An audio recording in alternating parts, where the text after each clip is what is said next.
शुभ संध्या। सिंधु घाटी सभ्यता के भाग 3 में आपका स्वागत है। इसमें हम कुछ महत्वपूर्ण तथ्य जो छूट गए थे उसको हम अध्ययन करेंगे। सिंधु घाटी सभ्यता के महत्वपूर्ण स्थलों में से एक आपका राखी गढ़ी था।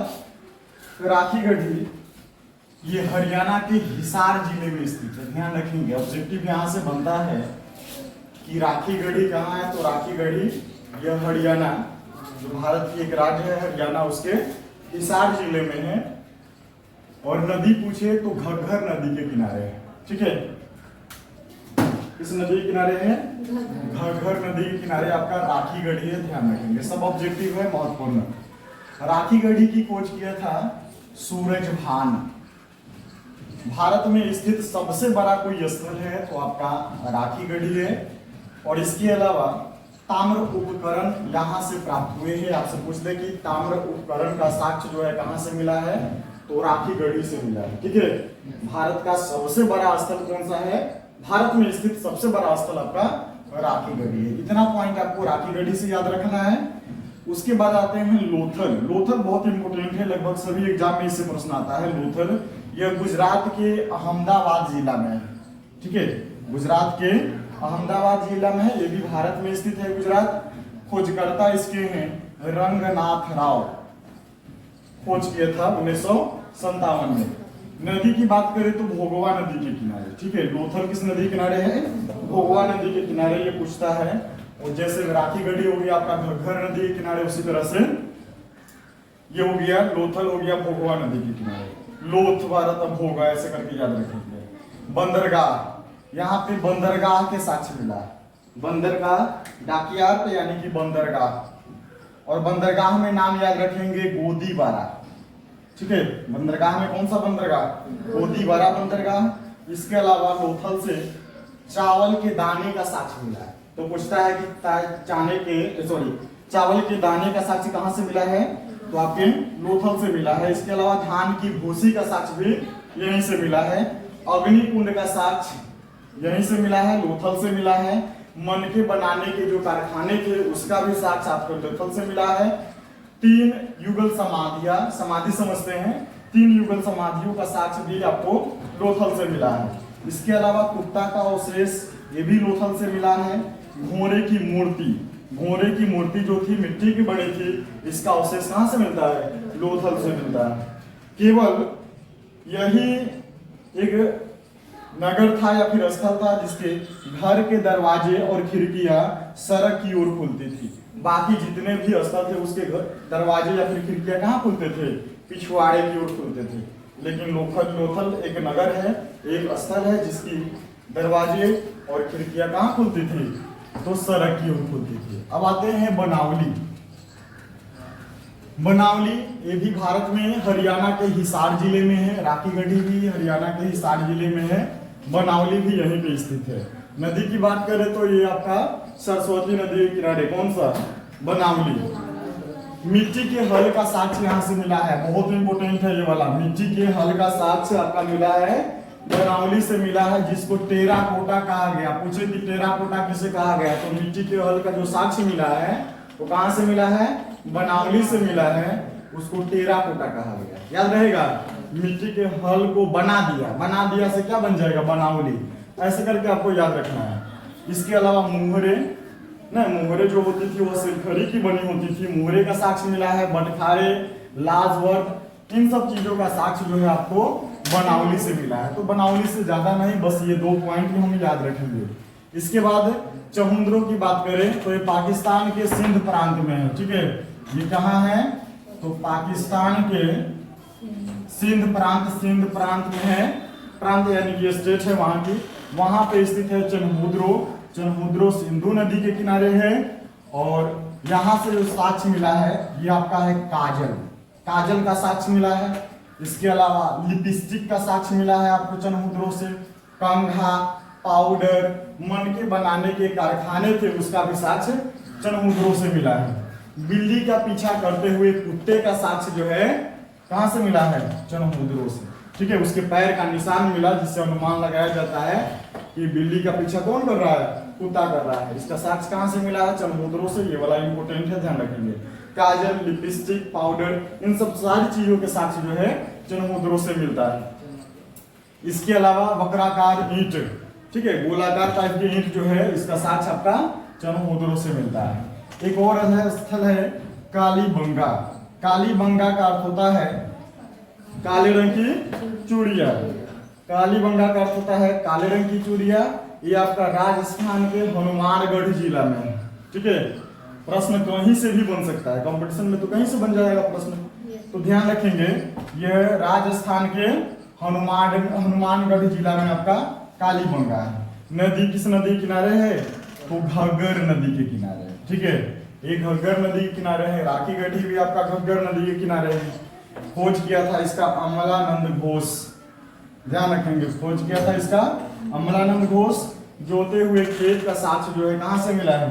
कालीबंगा से मिला हुआ है, ठीक है, कि वहां के खेत जो थे जोते हुए थे, ऐसा साक्ष्य मिलता है कालीबंगा से। इसके अलावा अग्निकुंड का साक्ष्य मिलता है।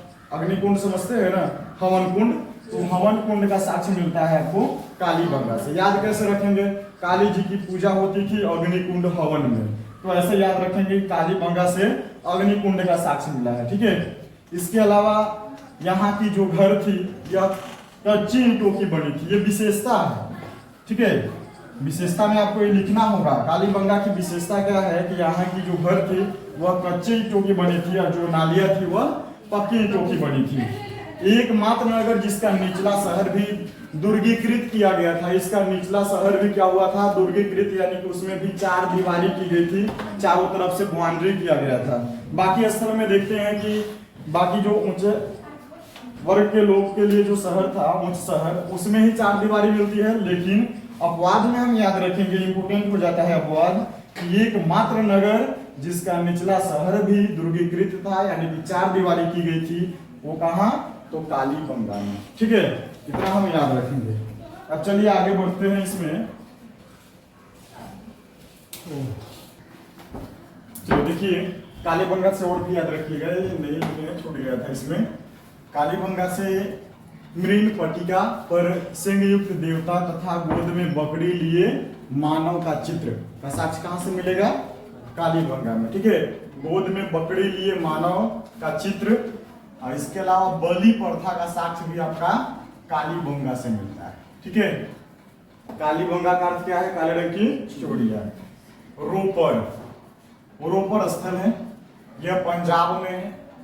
भारत में है कि पाकिस्तान में? सर पाकिस्तान में है, पंजाब में। आधुनिक नाम इसका है रूपनगर, ध्यान रखेंगे। रूपनगर इसका आधुनिक नाम हो गया। इसके खोजकर्ता है यज्ञदत्त शर्मा, खोजकर्ता हो गए यज्ञदत्त शर्मा। और नदी कौन सी है? सतलज नदी के किनारे, ठीक है। पूछ देखिए किस नदी किनारे रोपर है? तो सतलुज नदी के किनारे है, नदी है सतलुज।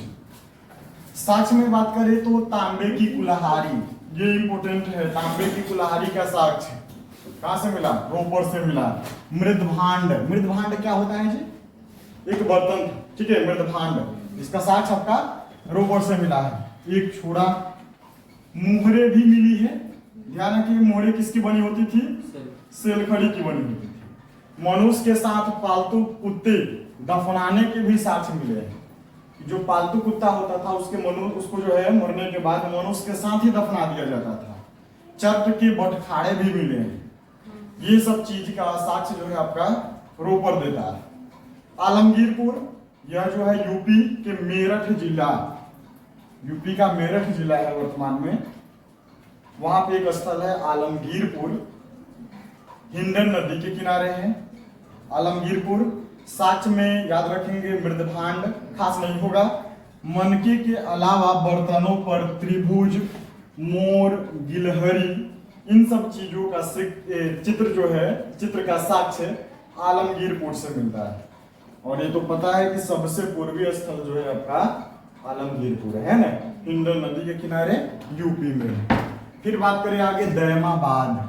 दैमाबाद जो है आपका सबसे दक्षिणी स्थल हो गया दैमाबाद, ठीक है। महाराष्ट्र के अहमदनगर जिला में, ओके वाला, महाराष्ट्र के अहमदनगर जिला में। नदी याद रखेंगे परवरा नदी के किनारे, इंपोर्टेंट हो जाएगा ये दैमाबाद। परवरा नदी के किनारे है, सबसे दक्षिणी स्थल हो गया ये। साक्ष्य में बात करें तो रथ चलाते हुए मनुष्य की आकृति का साक्ष्य आपको मिला है, कहां से? दाइमाबाद से। साढ़ गैंडे, इसकी आकृति कहां से मिला? दाइमाबाद से। प्याले, मृतभांड और तस्करी की प्राप्ति जो है यहीं से होती थी, इसका भी साक्ष्य जो है दाइमाबाद से मिला है। रंगपुर, रंगपुर जो है धान की भूसी के लिए ज्यादा फेमस रहा है, इसका साक्ष्य यहाँ से मिला है। इसके अलावा लोथल से भी धान के भूसी का साक्ष्य मिला है। ठीक है, ये भी ध्यान रखेंगे, लोथल ऑप्शन में न रहे तो रंगपुर ध्यान रखेंगे। ठीक है ना। चावल के दाने का साक्ष्य जो है आपका लोथल में मिलता है, रंगपुर से ध्यान रखेंगे। क्या? धान की भूसी का साक्ष्य। ये मादर नदी के किनारे है और गुजरात के अहमदाबाद जिला में है। रंगपुर, खोजकर्ता हो गए रंगनाथ राव। रंगपुर और रंगनाथ राव 1953 से 54 के बीच में खोज किए। साक्ष्य में धान की भूसी, ज्वार और बाजरे का साक्ष्य मिलता है। ठीक है, इतना आपको याद रखना है। चलिए लिखिए, चलिए सुनिए। सुरकोटदा, सुरकोटदा या सुरकोटदा ध्यान रखेंगे, ये गुजरात के कच्छ जिला में है। ये जो स्थल है ये कहाँ है? गुजरात के कच्छ जिला में है। नदी की बात करें तो सुरकोटदा का सरस्वती नदी के किनारे है। यहाँ से साक्ष्य में घोड़े की हड्डी, कलश, सावधान, तराजू के साक्ष्य मिले हैं। सुरकोटदा जो था यह प्रमुख बंदरगाह था। बंदरगाह में दो बंदरगाह है ना, दो बंदरगाह। एक आपका लोथल, लोथल में कौन सा? लोथल में जगह कौन सा था? गोल्डीवाड़ा। और यहाँ पे सुरकोटदा। तो सुरकोटदा आपका बंदरगाह होता है, प्रमुख बंदरगाह था। भागवानपुरा की बात करें स्थल, ये भी भारत के हरियाणा राज्य के कुरुक्षेत्र जिला में है। ये प्रश्न पूछता है कि किस जिले में है, तो हरियाणा के कुरुक्षेत्र जिला याद रखेंगे। नदी सेम है, वही सरस्वती नदी के किनारे। भगवान है ना, तो सरस्वती से याद रखेंगे। भगवानपुरा किस नदी के किनारे? सरस्वती नदी के किनारे। खोज किया इसका जेपी जोशी। ठीक है, जेपी जोशी खोज किया। साक्ष्य में सफेद, काले और आसमानी रंग की कांच की चूड़ियां, इसका साक्ष्य मिला है। इसके अलावा तांबे की चूड़ियां, इसका साक्ष्य मिला है। कांच की मिट्टी के चित्रित मनके का साक्ष्य यहाँ से आपका भगवानपुरा से मिला है। तो चूड़ी अधिकतर क्या मिला? चूड़ी यहाँ से मिला है। हड़प्पा काल के प्रमुख धातु और उनके प्राप्ति के स्थल, कहां से कौन सी धातु या फिर पत्थर मंगवाते थे, आयात करते थे? जैसे में तांबा, तांबा खेतरी से लाते थे। तांबा कहां से? खेतरी से। याद रखेंगे, खेत में से तांबा निकाल दिए थे। खेतरी आपका राजस्थान हो जाएगा। इसके अलावा बलूचिस्तान और ओमान से तांबा का आयात होता था। लाजवर्द ये आपका अफगानिस्तान हो जाता है, यहाँ से लाजवर्द मंगवाता है। टीन जो है अफगानिस्तान और ईरान से मंगवाता है। टीन अफगानिस्तान और ईरान से मंगवाता है। शिलाजीत हिमालय क्षेत्र से लाता है। शिलाजीत। चांदी जो है राजस्थान के जावर और अजमेर की खान जो है चांदी की, वहां से चांदी का आयात करता है। इसके अलावा ईरान से और अफगानिस्तान से चांदी का आयात करता है। सीसा याद रखेंगे, ईरान से। सीसा ईरान से आयात करता है। ठीक है, अब देखते हैं इसका विनाश के कारण कौन से इतिहासकार क्या कहते हैं। चलिए सुनिए, हड़प्पा सभ्यता के पतन को लेकर के सभी विद्वानों और इतिहासकारों में क्या है? मतभेद है। ठीक है, सब्जेक्टिव में आया प्रश्न तो इसको बना करके लिख देंगे कि जितने भी इतिहासकार हैं भारत के या फिर विश्व के इतिहासकार हैं या फिर विद्वान हैं, उन सभी में मतभेद है। सब अलग अलग बातें करते हैं। जैसे में मैके मार्शल एवं एस आर राव का कहना है कि यहाँ पे सिंधु नदी की धारा जो है परिवर्तित हो गई, बदल गई, बाढ़ का कारण बना और इस नगर का विनाश हो गया, हड़प्पा सभ्यता का विनाश हो गया। मैके मार्शल एवं एस आर राव कहते हैं, बाढ़ का कारण बताते हैं। इसके अलावा चाइल्ड एवं ट्विलर कहते हैं आर्यों का आक्रमण हुआ, कि आर्य जो लोग थे मध्य एशिया में वो यहाँ पर आकर के इस पे आक्रमण कर देते हैं और इस शहर का, इस हड़प्पा सभ्यता के विनाश कर देते हैं।